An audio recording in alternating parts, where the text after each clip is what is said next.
ನಮಸ್ಕಾರ ಗೆಳೆಯರೆ, welcome to encourage India ಎಸ್. ಶ್ರೀಮನ್ ನಿರಂಜನ್ ಗುರೂಜಿಗಳ ಆಶೀರ್ವಾದದಿಂದ ಈ ಒಂದು ವಿಡಿಯೋನ ಸ್ಟಾರ್ಟ್ ಮಾಡೋಣ. ಸೊ 21 ಜುಲೈ 2026ರಂದು Belagavi district central cooperative bank limited ಕಡೆಯಿಂದ ಒಂದು ಹೊಸ ಅಧಿಸೂಚನೆ ಬಂದಿದೆ.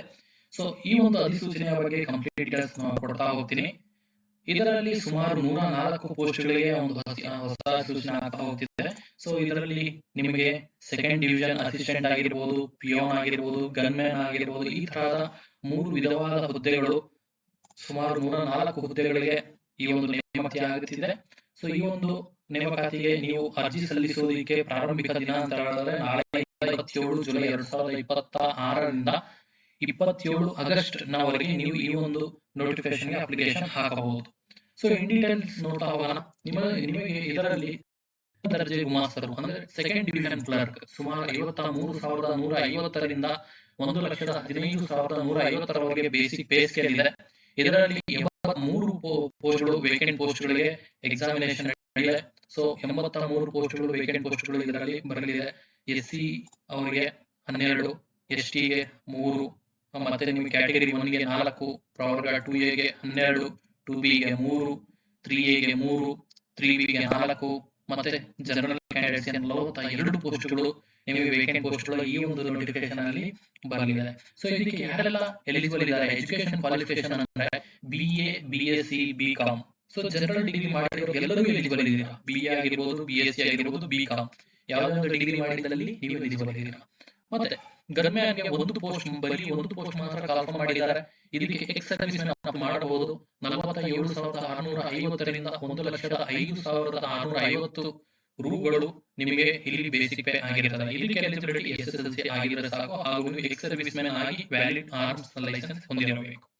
ನೆಕ್ಸ್ಟ್ ಪಿಯೋನ್ಗೆ ಬೇಸಿಕ್ ಪೇ 42,650ರಿಂದ 96,650ರವರೆಗೆ ಬೇಸಿಕ್ ಪೇ ಇದೆ. ಇದರಲ್ಲಿ 20 ವೇಕೆಂಟ್ ಪೋಸ್ಟ್ಗಳು ಕನ್ಫರ್ಮ್ ಆಗಿದೆ. ಇದಕ್ಕೆ ಎಲಿಜಿಬಿಲಿಟಿ ಬರೀ SSLC ಮಾಡಿದ್ರೆ ಸಾಕು. ಸೊ ನೀವು ಯಾರೆಲ್ಲ ಕಾಮನ್ ಡಿಗ್ರಿ ಮಾಡಿದಿರಿ ಅವರು SDಗೂ ನೀವು ಅಪ್ಲೈ ಮಾಡಬಹುದು, ಅದರ ಜೊತೆಗೆ ಪಿಯೋನ್ಗೂ ಅಪ್ಲೈ ಮಾಡಬಹುದು. ವಿತ್ ಯೂಸಿಂಗ್ ನಿಮ್ಮ ಸೇಮ್ ರಿಜಿಸ್ಟ್ರೇಷನ್ ಐಡಿ ನ ಯೂಸ್ ಮಾಡಿಕೊಂಡು ನೀವು 2 ಸತಿ ಈ ಒಂದು ನೋಟಿಫಿಕೇಶನ್ ಅಪ್ಲೈ ಮಾಡಬೇಕಾಗಿರುತ್ತದೆ. ಒಂದು ನೀವು SD ಅಪ್ಲೈ ಮಾಡ್ತೀರಿ, ಸೆಕೆಂಡ್ ಟೈಮ್ ನೀವು ಪಿಯೋನ್ಗೆ ಅಪ್ಲೈ ಮಾಡ್ತೀರಿ. ಎರಡು ಸಪರೇಟ್ ಆಗಿ ಫೀಸ್ ಪೇ ಮಾಡ್ತೀರಿ. ಈ ಒಂದು ಡೌಟ್ ನಿಮಗೆ ಎಲ್ಲರಿಗೂ ಬರುತ್ತದೆ, ಅದರಿಂದ ನಾನು ಮೊದಲಿಗೆ ನಿಮಗೆ ಹೇಳಿಬಿಟ್ಟಿದ್ದೀನಿ. ಮತ್ತೆ ನಿಮಗೆ ಯಾವುದೇ ಒಂದು ಪೋಸ್ಟ್ ಅಪ್ಲೈ ಮಾಡಕ್ಕೆ ಹೋದಲ್ಲಿ ಒಂದು ಬೇಸಿಕ್ಸ್ ಆಫ್ ಕಂಪ್ಯೂಟರ್ ನಾಲೆಡ್ಜ್ ನ ಒಂದು ಸರ್ಟಿಫಿಕೇಟ್ ಕೋರ್ಸ್ ಯಾವ್ದಾದ್ರು ಮಾಡಿರಬೇಕು. ಇಲ್ಲ ಅಂತ ಹೇಳಿದ್ರೆ ನಿಮ್ಮ ಡಿಗ್ರಿಯಲ್ಲಿ ಯಾವ್ದಾದ್ರು ಒಂದು ಕೋರ್ಸ್ ಕಂಪ್ಯೂಟರ್ ನ ಕೋರ್ಸ್ ನೀವು ಮಾಡಿದ್ರೆ ಸಾಕು, ನೀವು ಎಲಿಜಿಬಲ್ ಆಗ್ತೀರಿ. ಇದೊಂದು ನೆನಪಲ್ಲಿ ಇಟ್ಕೊಳ್ಳಿ. ಮತ್ತೆ ನೀವು ಎಲ್ಲಿಂದ ಅಪ್ಲೈ ಮಾಡಬಹುದು ಸರ್ ಅಂತ ಹೇಳಿದ್ರೆ ಈ ಒಂದು ವೆಬ್ಸೈಟ್ ಹೋಗ್ಬಿಟ್ಟು ನೀವು ನಾಳೆಯಿಂದ ಆನ್ಲೈನ್ ಮೂಲಕ ಮಾತ್ರ ನೀವು ಅರ್ಜಿ ಸಲ್ಲಿಸೋದಕ್ಕೆ ಅವಕಾಶ ಕೊಟ್ಟಿದ್ದಾರೆ. ಯಾವುದು ವೆಬ್ಸೈಟ್ ಅಂದ್ರೆ www.belagavi.dccb.bank.in. ಓಕೆ, ನೆಕ್ಸ್ಟ್ ಮುಂದುವರಿಯೋಣ.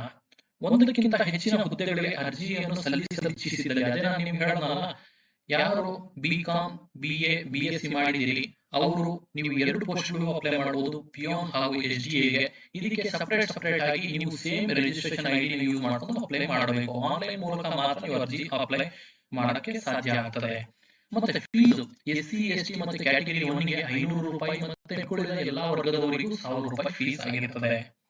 ಮತ್ತೆ ನಿಮಗೆ ಡೇಟ್ಸ್ ಯಾವಾಗಿಂದ ನಿಮಗೆ ಅಪ್ಲಿಕೇಶನ್ ಸ್ಟಾರ್ಟ್ ಆಗ್ತದೆ ಅಂತ ಹೇಳಿದ್ರೆ 27 ಜುಲೈಯಿಂದ ಕೊನೆಯ ದಿನಾಂಕ ಬಂದಿದೆ 27 ಆಗಸ್ಟ್ ನವರೆಗೆ ನೀವು ಅರ್ಜಿಯನ್ನು ಹಾಕಬಹುದು. ಮತ್ತೆ ಅದೇ ಡೇಟು ಕೊನೆಯ ಡೇಟೇ ನಿಮ್ಮ ಅರ್ಜಿಯ ಒಂದು ಶುಲ್ಕವನ್ನು ಪಾವತಿಸುವುದಕ್ಕೆ ಸಹ ಅದೇ ಒಂದು ಡೇಟ್ ಆಗಿರುತ್ತದೆ. 27 ಆಗಸ್ಟ್ 2026 ಫೈನಲ್ ಡೇಟ್ ಆಗಿರುತ್ತದೆ. ನೆಕ್ಸ್ಟ್ ಲಿಖಿತ ಪರೀಕ್ಷೆ ಹೇಗಿರ್ತದೆ ಸರ್ ಅಂತ ಹೇಳಿದ್ರೆ ನಿಮಗೆ ಆಫ್ಲೈನ್ ಮೋಡ್ MCQ ಟೈಪ್ ನಿಮಗೆ ಎಕ್ಸಾಮಿನೇಷನ್ ಇರ್ತದೆ. ಸೊ ಇದರ ಡೀಟೇಲ್ಸ್ ನಿಮಗೆ ವೆಬ್ಸೈಟ್ ನಲ್ಲಿ ಸಿಕ್ಬಿಡುತ್ತದೆ. ಸೊ ಇದನ್ನು ಸ್ವಲ್ಪ ಓದ್ತಾ ಹೋಗೋಣ. ಲಿಖಿತ ಪರೀಕ್ಷೆಯ ದಿನಾಂಕವನ್ನು ಬ್ಯಾಂಕಿನ ವೆಬ್ಸೈಟ್ ನಲ್ಲಿ ಪ್ರಕಟಿಸಲಾಗುವುದು. ಲಿಖಿತ ಪರೀಕ್ಷೆಯ ಪ್ರವೇಶ ಪತ್ರ, ದಿನಾಂಕ, ಸ್ಥಳ ಮತ್ತು ಕಾಲಾವಧಿಯನ್ನು ಅರ್ಹ ಅಭ್ಯರ್ಥಿಗಳಿಗೆ ಬ್ಯಾಂಕಿನ ವೆಬ್ಸೈಟ್ ಮೂಲಕ ಕಳುಹಿಸಲಾಗುವುದು. ಬ್ಯಾಂಕಿನ ವೆಬ್ಸೈಟ್ ನಲ್ಲಿ ಡೌನ್ಲೋಡ್ ಮಾಡಿಕೊಂಡು ನಿಮ್ಮ ಏನು ಹಾಲ್ ಟಿಕೆಟ್ ಇರ್ತದಲ್ಲ ಅದನ್ನ ಬ್ಯಾಂಕಿನ ವೆಬ್ಸೈಟ್ ನಲ್ಲಿ ಮಾತ್ರ ನೀವು ಡೌನ್ಲೋಡ್ ಮಾಡ್ಕೊಳ್ಳಕ್ಕೆ ಸಾಧ್ಯ ಆಗ್ತದೆ. ಮತ್ತೆ ಅದರ ದಿನಾಂಕ, ಬೆಲೆ, ಸರ್ಕಾರದಿಂದ ಮಾನ್ಯತೆ ಪಡೆದ ಗುರುತಿನ ಚೀಟಿಯೊಂದಿಗೆ. ಸೊ ನೀವು ಎಕ್ಸಾಮಿನೇಷನ್ ಹೋಗುವಾಗ ಬರೀ ಹಾಲ್ ಟಿಕೆಟ್ ತಗೊಂಡು ಹೋದರೆ ಸಾಲದು. ಮತ್ತೆ ನೀವು ಇದರ ಜೊತೆಗೆ ಸರ್ಕಾರದಿಂದ ಮಾನ್ಯತೆ ಪಡೆದ ಒಂದು ಗುರುತಿನ ಚೀಟಿ ಅಂತ ಹೇಳಿದ್ರೆ ನಿಮ್ಮ DL ಆಗಿರ್ಬೋದು, ಆಧಾರ್ ಆಗಿರ್ಬೋದು, ಈ ತರ ಪಾಸ್ಪೋರ್ಟ್ ಆಗಿರ್ಬೋದು, ಯಾವ್ದಾದ್ರು ಒಂದು ನೀವು ID ಕಾರ್ಡ್ನ ತಗೊಂಡು ಹೋಗಬೇಕಾಗಿರ್ತದೆ. ಮತ್ತೆ ನಿಮಗೆ ಏನೇ ಒಂದು ಪ್ರಾಬ್ಲಮ್ಸ್ ಇದ್ರೂ ಇವರ ಒಂದು ಹೆಲ್ಪ್ ಲೈನ್ ನಂಬರ್ ಇಲ್ಲಿ ಕೊಟ್ಟಿದ್ದಾರೆ 9187463509. ನೀವು ಅರ್ಜಿ ಸಲ್ಲಿಸುವುದಕ್ಕೆ ಏನು ಕಾಲಾವಧಿ ಕೊಟ್ಟಿದ್ದಾರೆ ಆ ಡ್ಯೂರೇಷನ್ ಅಲ್ಲಿ ನೀವು ಕಾಲ್ ಮಾಡಬಹುದು ಇವರಿಗೆ. 27 ಜುಲೈ 2026ರಿಂದ 27 ಆಗಸ್ಟ್ 2026ರವರೆಗೆ. ಇದನ್ನ ನೀವು ವರ್ಕಿಂಗ್ ಟೈಮ್ಸ್ ಅಲ್ಲಿ ಮಾತ್ರ ನೀವು ಕಾಲ್ ಮಾಡಬೇಕಾಗಿರ್ತದೆ. ಬೆಳಗ್ಗೆ 10:30ರಿಂದ ಸಾಯಂಕಾಲ 5:30ವರೆಗೆ. ನಿಮ್ಗೆ ಏನೇ ಡೌಟ್ಸ್ ಇದ್ರು ಇವ್ರು ಕಾಲ್ ಮಾಡ್ಕೊಳ್ಳಿ. ನೀವು ನಮ್ಮ ನಮಗೆ ದಯವಿಟ್ಟು ಕಾಲ್ ಮಾಡಕ್ ಹೋಗಬೇಡಿ. ಏನಾದ್ರು ನೀವು ಕೋರ್ಸ್ ಜಾಯ್ನ್ ಆಗ್ಬೇಕಂದ್ರೆ ದಯವಿಟ್ಟು ಕಾಲ್ ಮಾಡಿ. ಮತ್ತೆ ನಿಮಗೆ ಇನ್ನಿತರ ಟೆಕ್ನಿಕಲ್ ರೀಸನ್ಸ್, ಈ ಒಂದು ಬ್ಯಾಂಕಿನ ಅಪ್ಲಿಕೇಶನ್ ಹಾಕುವುದು ಹೇಗೆ, ಇದರ ಬಗ್ಗೆ ಎಲ್ಲ ನಿಮಗೆ ಮಾಹಿತಿ ಈ ಬ್ಯಾಂಕಿನವರೇ ಕೊಡ್ತಾರೆ. So we are just facilitators. ನಿಮಗೆ ಏನೋ ಒಂದು ಡೌಟ್ ಇದ್ರು ನೀವು ಬ್ಯಾಂಕಿಗೆ ಕಾಲ್ ಮಾಡಿ. ನಮ್ಮ ಕೋರ್ಸ್ ನಡೆಸ್ತಿದ್ದೀವಿ, ಇದೇ ಒಂದು ಎಕ್ಸಾಮಿನೇಷನ್ ಪ್ರಿಪರೇಷನ್ ಆ ಒಂದು ಕೋರ್ಸ್ನ ಮಾಹಿತಿಗೋಸ್ಕರ ನೀವು ನಮಗೆ ಕಾಲ್ ಮಾಡಬಹುದು. ಓಕೆ, ಮುಂದುವರಿಸೋಣ.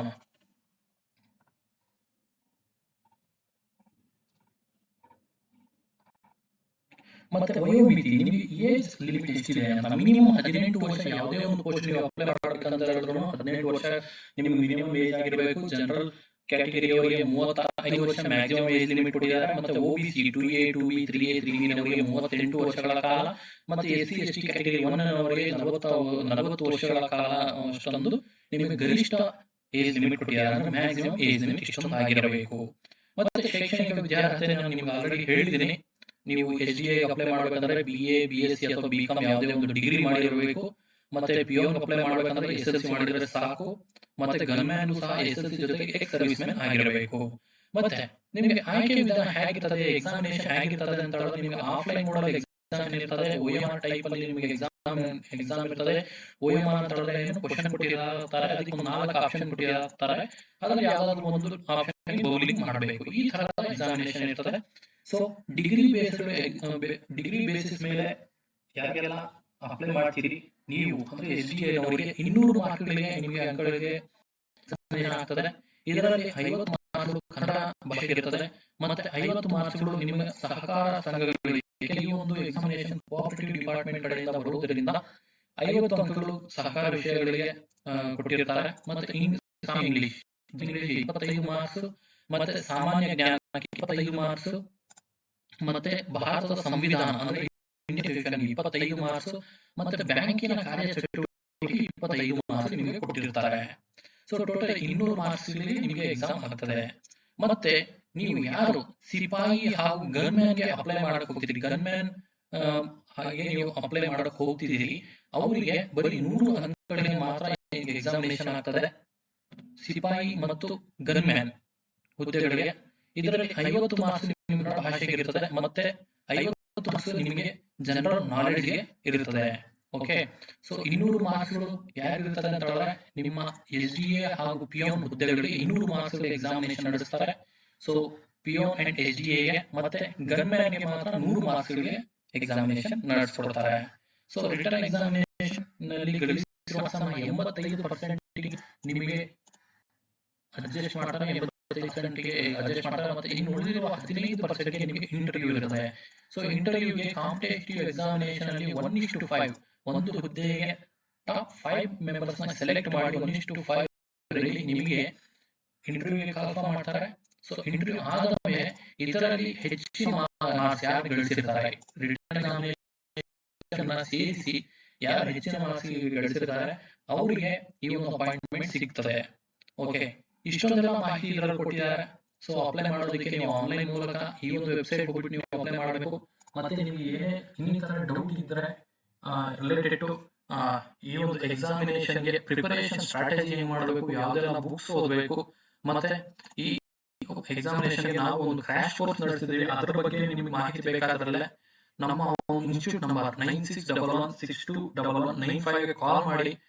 ಈ ಒಂದು ವಿಡಿಯೋನ ಡಿಸ್ಕ್ರಿಪ್ಷನ್ ಅಲ್ಲಿ ನಮ್ಮ ಇನ್ಸ್ಟಿಟ್ಯೂಟ್ ಡೀಟೇಲ್ಸ್ ಕೊಟ್ಟಿರ್ತೀನಿ, ಅದಕ್ಕೆ ಜಾಯ್ನ್ ಆಗಿ. KMF ಹಾಗೂ DCC ಬ್ಯಾಂಕ್ ನ ಒಂದು ಸಪರೇಟ್ ವಾಟ್ಸ್ಆಪ್ ಚಾನಲ್ ಮಾಡಿದೀವಿ, ಅದಕ್ಕೆ ಸಹ ನೀವು ಜಾಯ್ನ್ ಆಗಬಹುದು. ಅದರಲ್ಲಿ ನಾವು ಪ್ರತಿಯೊಂದು DCC ಬ್ಯಾಂಕ್ ಹಾಗೂ KMF ಎಕ್ಸಾಮಿನೇಷನ್ ಅಪ್ಡೇಟ್ಸ್ ಕೊಡ್ತಾ ಇರ್ತೀವಿ. ಇಷ್ಟೊಂದೆಲ್ಲ ಮಾಹಿತಿ ಒಂದು ವಿಡಿಯೋ ಮುಗಿಸಿದ್ದೀನಿ. ಧನ್ಯವಾದಗಳು.